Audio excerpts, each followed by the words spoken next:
अच्छा, अगर आप अकेले किसी बंदे से लड़ने की कोशिश करें और आप नाकाम हो जाएं, फिर आप अपने भाई को बुला लें और फिर आप दोनों मिलकर लड़ने की कोशिश करें, फिर आप दोनों भी नाकाम हो जाएं, फिर आप अपने तीसरे भाई को मिला लें, तीसरे के साथ मिलकर लड़ने की कोशिश करें, फिर नाकाम हो जाए, फिर आप अपने एक दो महल्लेदारों को भी बुला लें और फिर आप चार पांच लोग मिलकर उससे लड़ने की कोशिश करें, फिर नाकाम हो जाएं, फिर आप दो चार दोस्तों और दो चार रिश्तेदारों को भी मिला लें और 10-12 लोग मिलकर उस बंदे को आप गिराने में कामयाब हो जाएं इवेंचुअली, और उसके बाद कहें कि ये तो मैंने तकल्लुफ़न बुला लिया था उन लोगों को, मैं तो इसके लिए अकेला ही काफ़ी हूँ। तो फिर आपकी ज़हनी हालत पर शक किया जा सकता है, आपके इस लतीफ़े से महज़ूज़ हुआ जा सकता है, ज़ाहिर है आपको सीरियसली नहीं लिया जा सकता।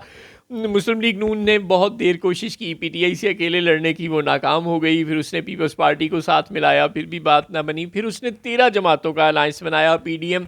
फिर वो कहीं जाकर कामयाब होने की कोशिश करती रही, लेकिन फिर भी कामयाब नहीं। फिर जनरल बाजवा के साथ मिली वो, यानी कि इस्टेब्लिशमेंट को साथ मिलाया, और फिर ये सब लोग मिलकर इमरान खान को, अदालत, जनरल बाजवा और 13 जमातें मिलकर इमरान खान और उसकी हुकूमत को गिराने में कामयाब हुए। अब भी हम देख रहे हैं कि पीडीएम अगरचे टूट गई, लेकिन पाकिस्तान पीपल्स पार्टी है, मुस्लिम लीग नून है, एमक्यूएम है, ये तीन जमातें तो पूरी मजबूती और के साथ हैं। और अब अख्तर मैंगल साहब इन्हें छोड़ गए, लेकिन अभी भी अपने शाहजैन बुगटी साहब इनके साथ हैं, जमहूरी वतन पार्टी वाले, और अभी भी नेशनल पार्टी वाले डॉक्टर मालिक इनके साथ हैं, और अभी भी अपने इमल वली साहब एएनपी वाले इनके साथ हैं, और 26वीं आईनी तरमीम में जुज़ी तौर पर ही सही, लेकिन मौलाना ने भी इनका साथ दिया।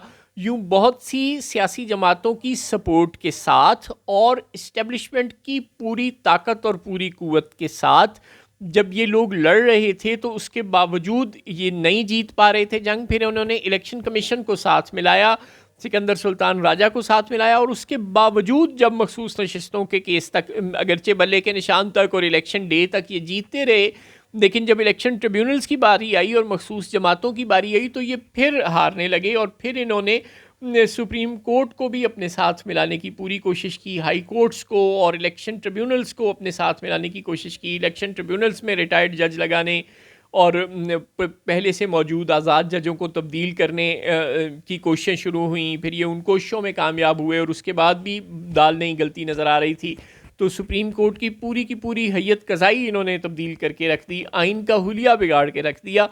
और यूं ये अदालतों को, जर्नैलों को, सियासी जमातों को, इलेक्शन कमीशन को, न जाने किस किस को अपने साथ मिलाकर ये इवेंचुअली इमरान खान और पाकिस्तान तहरीक इंसाफ को गिराने में कामयाब हुए हैं। कहाँ? सिर्फ पंजाब में, और मरकज़ में खैबर पख्तूनख्वा अभी भी उनसे लेने में कामयाब नहीं हुए। और अब कुंडी साहब फरमा रहे हैं पीटीआई के लिए मैं कल्ला ही काफ़ी हूँ।